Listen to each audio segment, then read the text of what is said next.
What's up, dudes, dudettes, and those in between? My name is Bob, and I have got something terrifying for you. That face.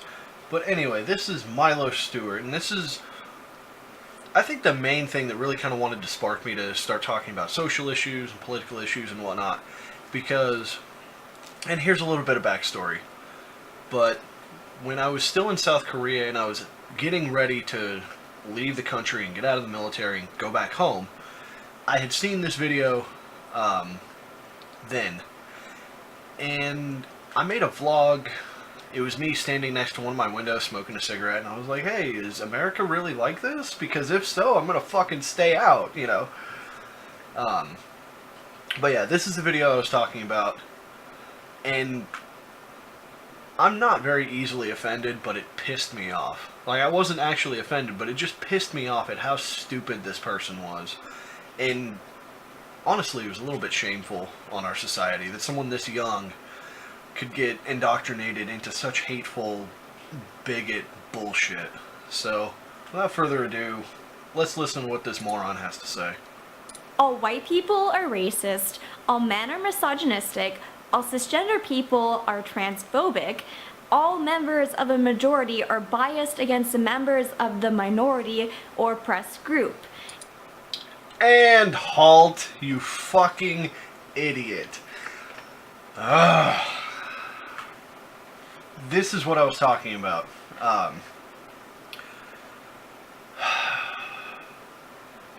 All white people are racist, all men are misogynistic, all cisgender people are fucking transphobic. I'm like, no. Stop it, no, you're wrong. Here's the thing. I am a straight white male. Okay? Put that on record. You can go to my Twitter feed, you can see what I look like, you can fucking confirm, you can go to my other YouTube channel, you can see what I look like, you can confirm, but I am a straight white male. I don't give a shit if you're black. I don't give a shit if you're gay. I don't give a shit if you're a woman, right? None of those things matter to me. And me, having sociopathy very lightly, but I do have sociopathic tendencies. I do find it hard to empathize with other people. I do find it hard to put myself in their shoes. And even then, I don't care what you are. Here's the criteria for most people. Are you useful to me? Yes. Then I like you. Even if that use is, I think you're funny, or I think you're cute, or I want to put my dick in you. If you are useful to someone, or to a group of people, that group of people or that person, they will accept you. That's how that works. You moron. In fact, most people are racist, misogynistic, transphobic, ableist, etc. No, we're not. I'm racist, classist, ableist, and I probably contribute to many other systems of marginalization that I am not aware of. Then why the fuck would I want to talk to you, you racist piece of shit? Oh, wait. Is this because you're going to redefine what the word racism means? Are you going to sit here and tell me that being racist isn't bad? Does that mean I can walk down the street and yell, fuck niggers? Don't do that. Really, don't do that. That's just a terrible thing to do. But this is the problem. When your entire argument, when your entire point depends on a redefinition of a word, your argument loses. Because welcome to the real world, where racism is like my example. If I walk down the street and go, fuck niggers, that's racist. People are probably going to hit me with a stick for doing that. Or I'm going to get yelled at, or I'm going to have the cops called on me or something. That's bad. People shouldn't do that. When you have to redefine racism as in the inherent biases that we all have, which, yes, I agree with you. Everyone has biases. Everyone. You can't escape it. Everyone has inherent biases that they're born with. And we also have inherent biases that we learn and pick up along the way. But that is not racism. That is not sexism. They're just biases. There's a difference. Words like racist, misogynistic, and transphobic are not insults, nor Yes, are they they are. stereotypes or generalizations. Yes, they are. Rather, they are facts about the way we are socialized in a Western society, and in most other societies. Okay, so go to one of those other societies and tell me how racism and sexism works over there. Yeah, go to the Middle East. Tell me how Saudi Arabia views racism and sexism. Yeah, just go ahead and do that for me. But anyway, no. My previous point is, if you have to redefine a word to make your argument, you've lost the argument. Find a different one. The reason people get offended when you call them racist or sexist or misogynistic or homophobic or whatever is, in Western societies, we try to be as inclusive as possible. While I may or may not agree with that, is irrelevant. But here in America, it's the fucking melting pot of cultures. That's one of our taglines. We welcome other people of color. We welcome other people of different religions. We welcome people who identify as Apache fucking helicopters, because apparently that's something you can do in this SJW community. And they're like, yeah, you're an Apache helicopter. No, you need mental help. But whatever. We try to be as inclusive as possible. That way, if they have a differing idea and it's better than what we're using, we'll go ahead and take it. We'll use it. That's fine. If you're racist, that implies... Like, if you call me racist, it implies that I may do something as a hate crime towards a different race. There are legal issues if you call someone racist. While it might not be illegal to be racist, you're definitely going to get more attention from the police if they know you're a racist. You know, that's why people get offended. It's not just biases. There are implications to calling someone a racist. I talk mostly about Western societies because that is what I have the most experience with. Saying that we're all raised to believe that gender is defined by anatomy and chromosomes is not a stereotype. It's a fact about how we are raised.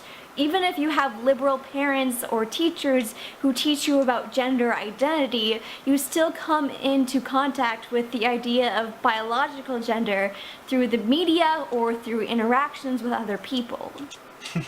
So I do like that slight fuck you to conservatives over there. While I myself am pretty center on most things, I just don't care. Like, that's the thing about me, is I just don't care about 99% of what's going on. But your bias is showing. You know, the slight fuck you to conservatives there, and the whole spiel about gender. Yes, we are taught that gender and sex are basically interchangeable. Now, I don't know when gender was redefined. I don't like its new definition. I don't think gender is a social construct. No. Because animals have genders. Animals don't really have societies. As far as we know.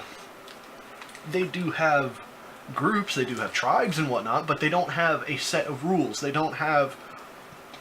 excuse me, they don't have a society, but they're still gendered.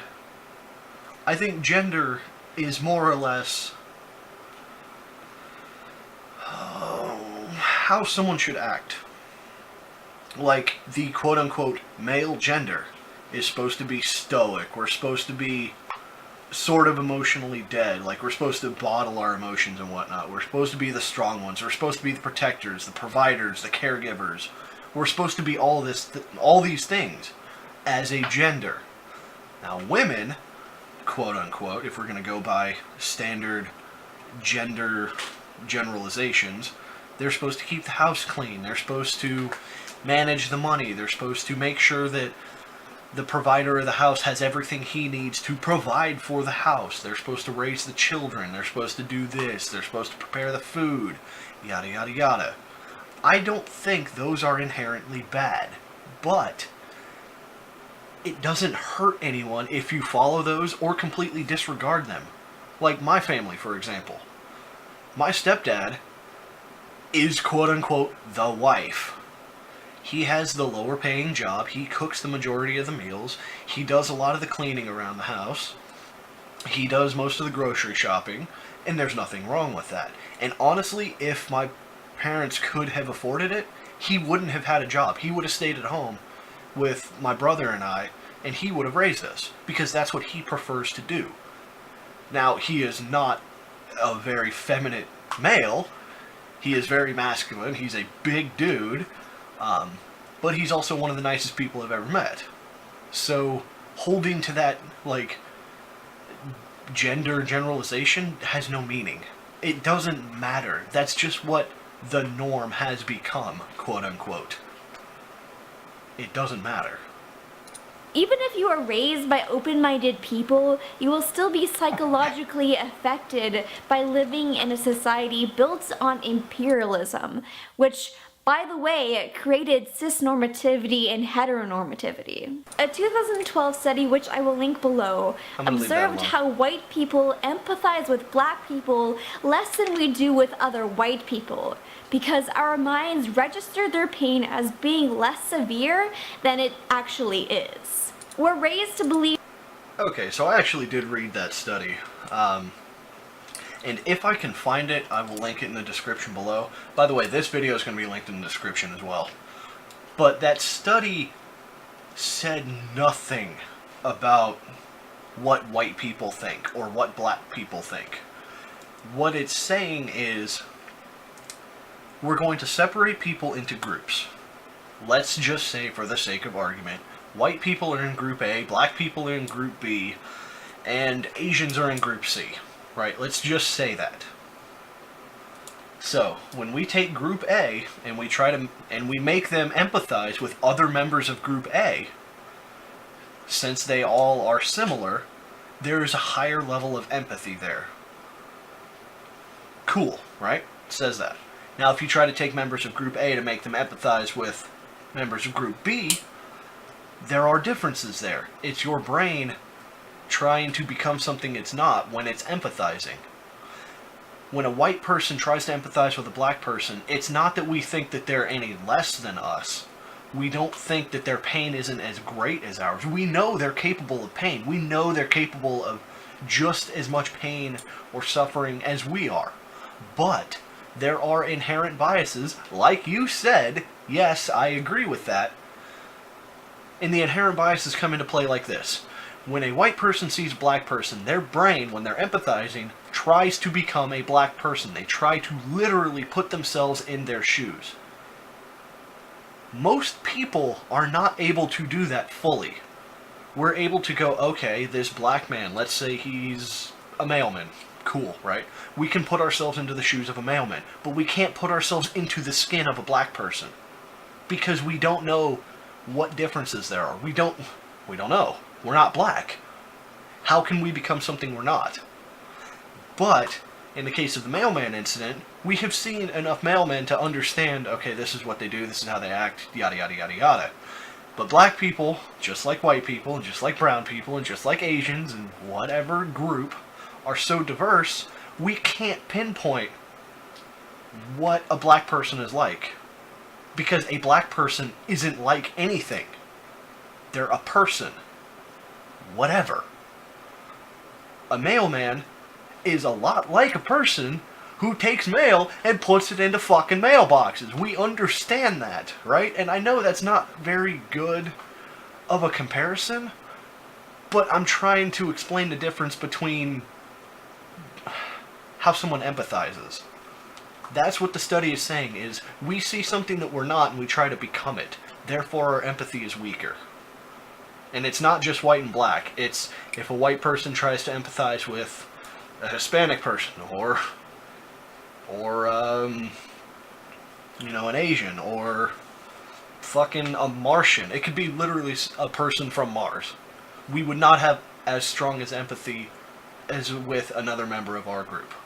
That's all the study says. That black people are lesser, and that they're more likely to be dangerous to us. Even though history has proved the opposite to be true. We're raised... Okay, if you're throwing in a jab at American slavery, yeah, I'll concede that. Some white dudes in the past were some major dicks to some other black dudes in the past. Yes, but that was in the past. Get over it.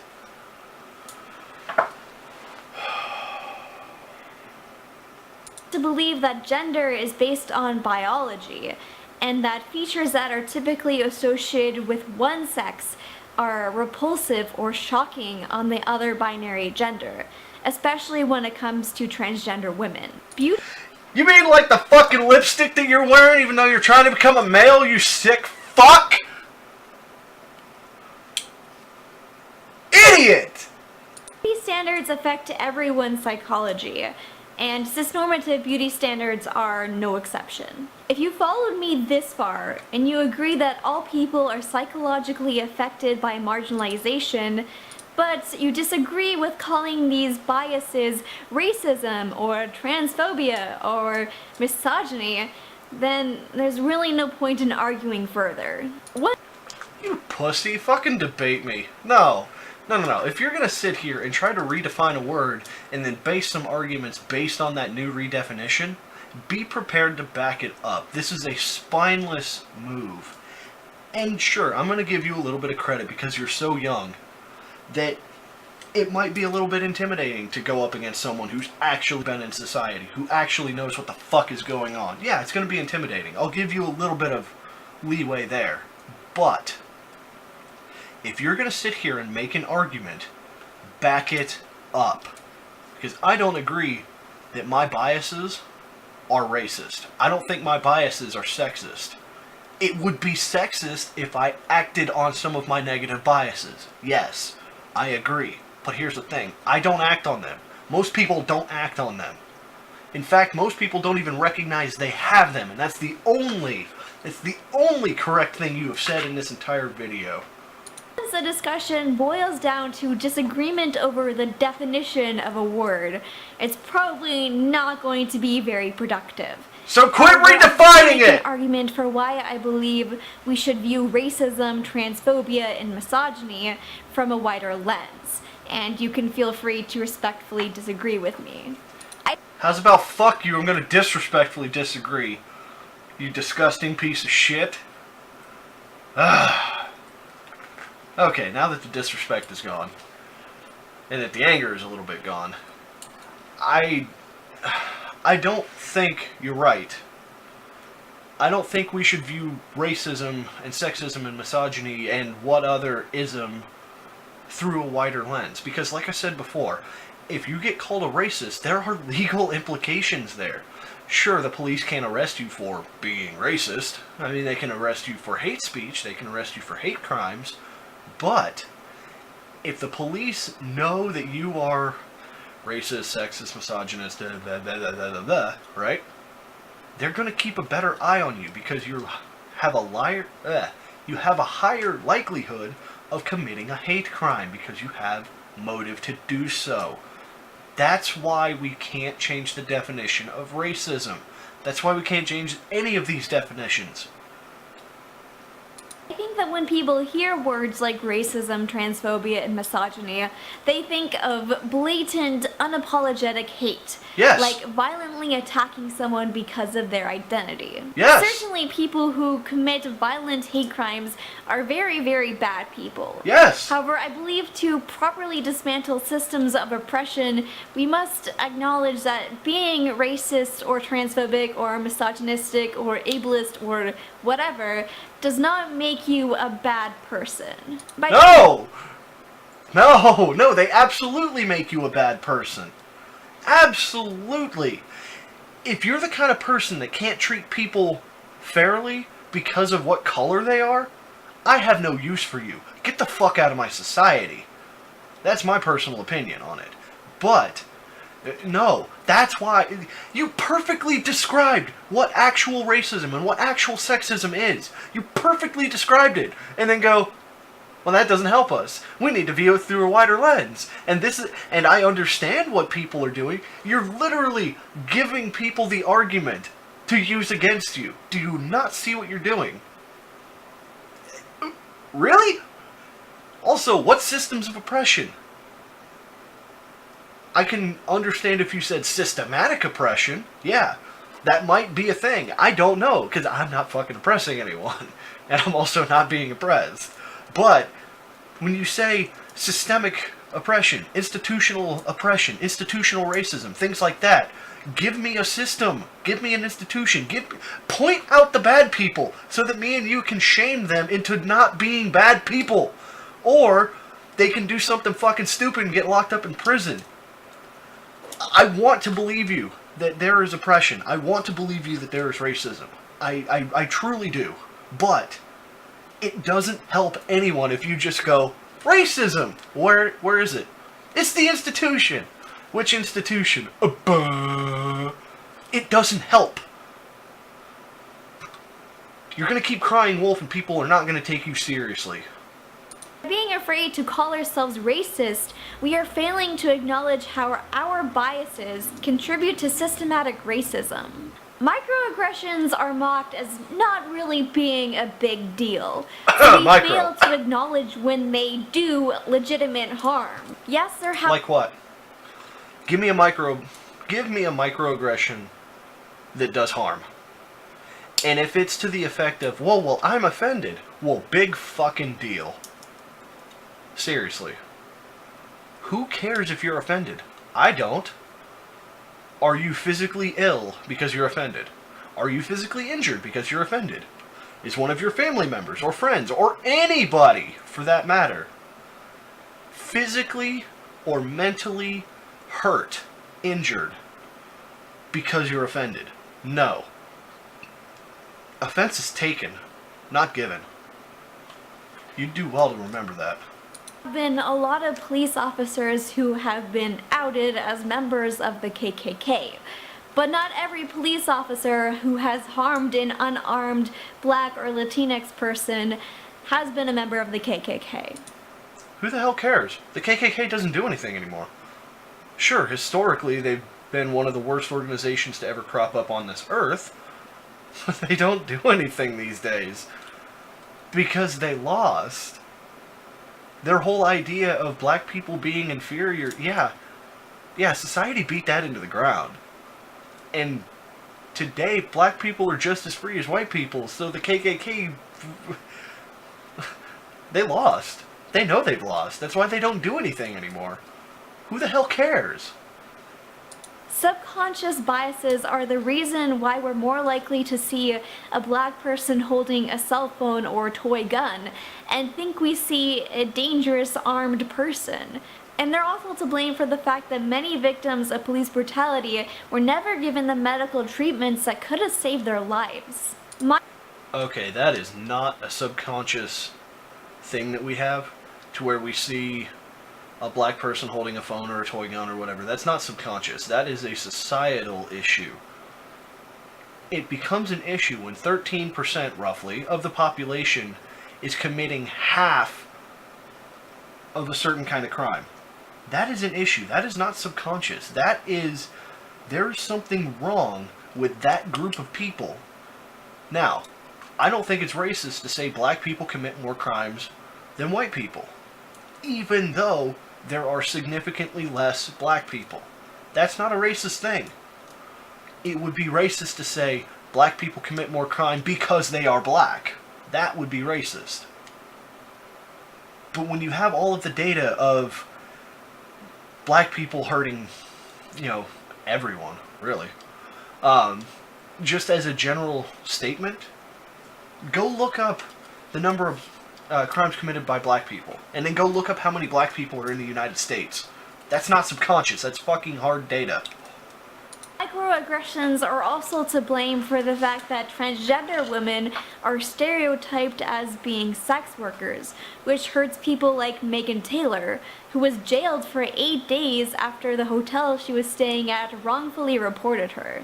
If we refuse to classify people who hold biases and stereotypes as racists or transphobes, then we're not acknowledging how damaging less blatant racism and transphobia can be, and we're not forcing people to become aware of their own microaggressions. Okay. I half agree with you. If we're not willing to call people racist or sexist or whatever for the lesser obvious, I guess, lesser apparent racist or sexist things they do, it doesn't help anyone. And I agree. But if you have a guy who owns his own business and he goes, I'm not going to hire women, period, right? If we fail to call him a sexist, it's not really going to matter, because capitalism is going to dictate that his business fails. consumers of whatever product or service he's offering aren't going to buy it on the fact that he doesn't hire women. Go figure. The dollar speaks so much more than a couple of people going, yeah, I'm not going to hire white people, or I'm not going to hire women, or I'm not going to hire black people, or whatever. The dollar is really what keeps people equal in our society. And who the hell cares? It's his private company.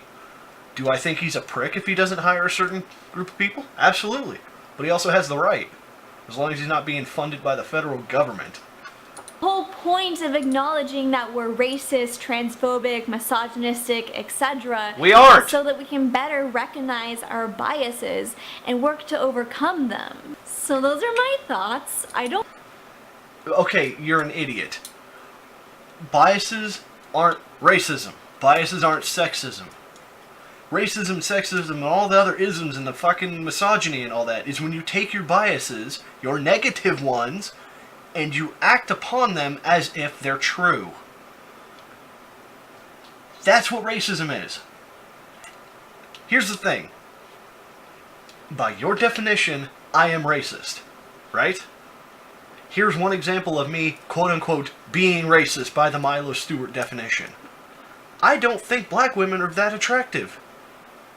On average.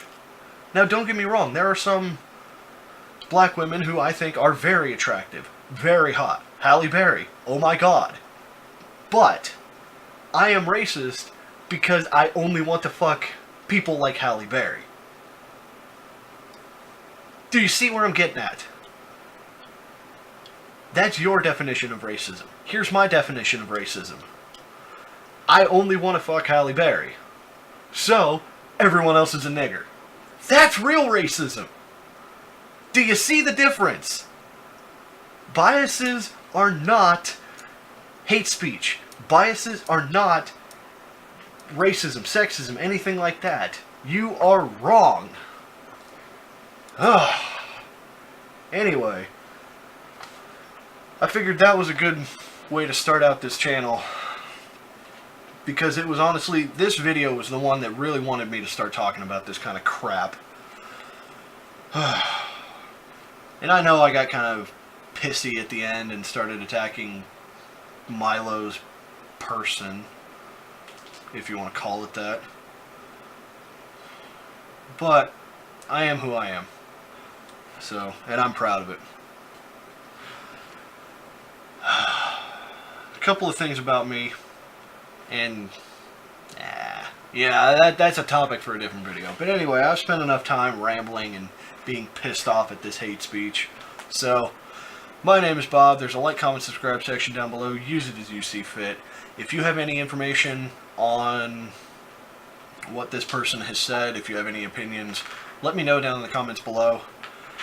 If you think they're right, if you think I'm right, if you think we're both wrong, if you think I'm an asshole, let me know in the comments below. Give me your thoughts on this. I think I need a beer after that. But, like I said, I'm out. See ya.